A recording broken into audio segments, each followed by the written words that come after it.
So good morning guys, आज के blog में आपका स्वागत है। एंड गाइज मैं काफ़ी दिन से ब्लॉग नहीं बना रहा था क्योंकि कुछ कंडीशन था जो मैं बना नहीं पाया। मैं आपको बताया भी नहीं। मेरा ना नाक का सर्जरी था, सेप्टोप्लास्टी। तो सेप्टोप्लास्टी तो नहीं था, करवाना तो मुझे कुछ और था। नाक को ठीक करवाना था। मेरे ना एक साइड से ये था, ये काफ़ी उठा हुआ था। मेरा जो बीच का सेप्टम होता है वो ऐसे घूम के आ रहा था, जिसकी वजह से ये साइड ना उठा हुआ था और सांस लेने में भी दिक्कत हो रहा था। और प्लस नाक थोड़ा टेढ़ा दिखता था मेरा, और नाक टेढ़ा दिखता था। तो मैं उसी का सर्जरी के लिए मैं एडमिट था 15-20 दिन के बाद। अब जाके ब्लॉग बना रहा हूँ, थोड़ा सूजन कम हुआ है। पहले मेरा नाक ऐसा था, ये देखो साइड में जो पिक्चर है। उसके बाद मैंने इसको ठीक करवाया। मैं वैसे तो गया था कॉस्मेटिक सर्जरी के लिए, तो क्या बोलते हैं सेप्टोराइनोप्लास्टी के लिए, जिसमें बाहर से भी ठीक करता है और अंदर से भी ठीक करता है। और कॉस्मेटिक सर्जन नहीं था जो बाहर से मतलब अच्छा अपीयरेंस दिखाए, मतलब नाक को अच्छा दिखाए। क्योंकि मुझे उन्होंने पूछा आपको कैसा नाक चाहिए, तो मैंने एक इमेज दिया एआई से निकाल के, मतलब एआई जनरेट किया था कि परफेक्ट नोज कैसा होता है। तो परफेक्ट नोज ऐसा होता है, इस नोज की तरह। मैंने उनको कहा था कि इस नोज की तरह मेरा नाक चाहिए, पतला और शार्प, और टिप उठी होनी चाहिए। तो उन्होंने कहा कि ऐसा तो हम नहीं बना पाएंगे क्योंकि हमारे पास कॉस्मेटिक सर्जन नहीं है। तो हम ये कर सकते हैं कि थोड़ा लगभग सीधा दिखेगा आपको। क्या बोलते हैं, सेप्टम को हम थोड़ा सीधा करने की कोशिश करेंगे, और जो आपका ये जो एक साइड से जो सांस लेने की दिक्कत है वो हट जाएगा। तो मैंने कहा कि पूरा सही नहीं होगा। तो उन्होंने कहा पूरा सही हम नहीं कर सकते क्योंकि हमारे पास जो डॉक्टर है वो है नहीं, वेकेशन पे गए हुए हैं, मतलब छुट्टी पे गई है, कोई हॉस्पिटल में गए होंगे। तो यहाँ रुकते नहीं है जल्दी, वो स्पेशलिस्ट होते हैं, उनको अलग अलग जगह जाना होता है। तो फिर उन्होंने कहा कि जो आपकी मेन दिक्कत है वो बता दो। मैंने कहा मेन दिक्कत तो यही है, बाहर से थोड़ा टेढ़ा दिखता है नाक, और अंदर से थोड़ा सा एक साइड से थोड़ा सा सांस लेने में दिक्कत है। तो क्या हम बाहर से तो नहीं कर सकते, पर हाँ अंदर से कर सकते हैं। अगर हम अंदर से सेप्टम को ठीक कर देंगे, सीधा कर देंगे, तो लगभग आपका 60-70% नाक सीधा दिखेगा बाहर से भी। पर हम शेप नहीं दे सकते, जैसे आपको शार्प चाहिए, ऐसा नोच चाहिए, तो हम शेप नहीं दे सकते।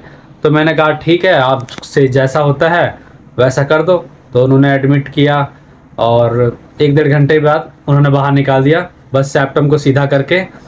और टिप को भी उतना ऊंचा नहीं किया, टिप मतलब नॉर्मल ही है, ये देखो टिप मतलब उतना ऊंचा नहीं किया। उन्होंने कहा बाहर से हम कुछ नहीं करेंगे, उतना जो है हम अंदर से करेंगे। तो मैंने ठीक है, मतलब लगभग एक तरह से सीधा देख लो, लाइट का जो चमक आ रहा है लगभग नाक सीधा ही है, 60-70% मान लो सीधा ही है। पूरी तरह से सीधा मुझे पूरी तरह से सीधा नहीं लग रहा क्योंकि सूजन अभी भी इधर है, मतलब थोड़ा मोड़ा सूजन इधर है। तो ये कहीं दोबारा से ना सूज जाए इसीलिए। तो लगभग मतलब मान लो, तो अब जो होगा, एक बार सर्जरी हो चुका है। मैंने कहा दूसरी सर्जरी अगर करवाना हो, तो उन्होंने कहा दूसरी सर्जरी किस उसी जगह पे दोबारा सर्जरी कम से कम 6-7 महीना लगता है, या 1 साल मान लो। परफेक्ट सूजन कम होके जो परफेक्ट जो भी होता है परफेक्ट नोज आने में 1 साल लगता है, 1 साल मान लो पूरा। तो 1 साल के बाद ही हम दूसरी सर्जरी कर सकते हैं। तो फिर मैंने ये सब किया, दवाई वाई लिया, 14 दिन की दवाई लिखी, और कुछ क्रीम दिया, सनस्क्रीन और मॉइस्चराइजर, ताकि ये जो पपड़ी बन रहा है ना, ये जो पपड़ी है ये ख़त्म हो जाए। तो वो दिया, बस यही सब हुआ, जिसके वजह से मैं ब्लॉग नहीं बना पाता। 15-20 दिन में एडमिट, 15-20 दिन एडमिट, मतलब 1 दिन ही एडमिट रहा, उसके बाद घर रहा 15-20 दिन। मेरा पूरा पट्टी लगा हुआ था पूरे नाक पे, मतलब वो डाल दिया था पट्टी, और माथे पे टेप मार दिया था चिपकाने के लिए, ताकि मतलब हिले ना। और यहाँ पे सिर्फ हुआ था सूजन के वजह से उन्होंने पट्टी मार दिया था, और यहाँ इतना भर दिया था ना ताकि पट्टी चिपका रहे नाक पे सही से। तो माथे पे पूरा भर दिया गया था। तो मैं आपको दिखाता हूँ, ये कुछ पिक्चर, और ये कुछ मैंने हॉस्पिटल में वीडियो बनाए थे। तो ये देखो ऐसा है। और बाकी उसके बाद मैं घर आ गया, दीदी के यहाँ चला गया था, तो वहाँ पे कुछ मैंने वीडियो बनाए हैं, जो ये घर की वीडियो हैं कुछ।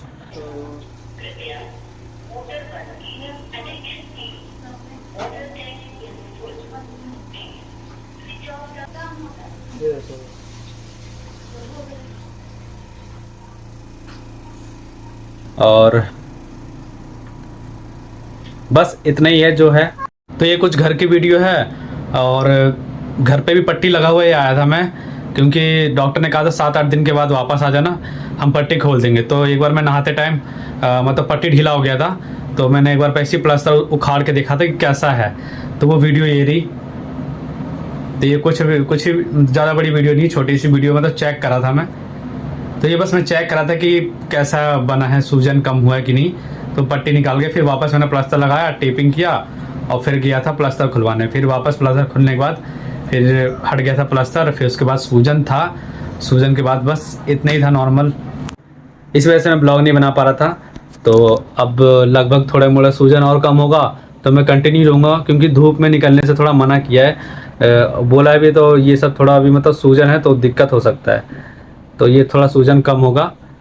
अभी मतलब मोटा है थोड़ा सा ये कम से कम मैंने कहा ये जो सूजन है इतना, तो ये कब तक हो जाएगा पतला।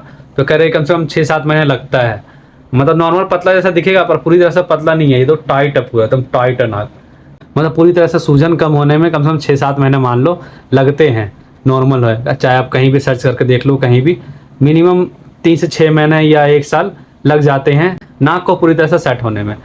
तो यही रीज़न था मैं ब्लॉग नहीं बना रहा था। तो मिलते हैं, यही बताना था मैं आपको, और मिलते हैं कोई नेक्स्ट ब्लॉग में। Okay bye, tata, see you then.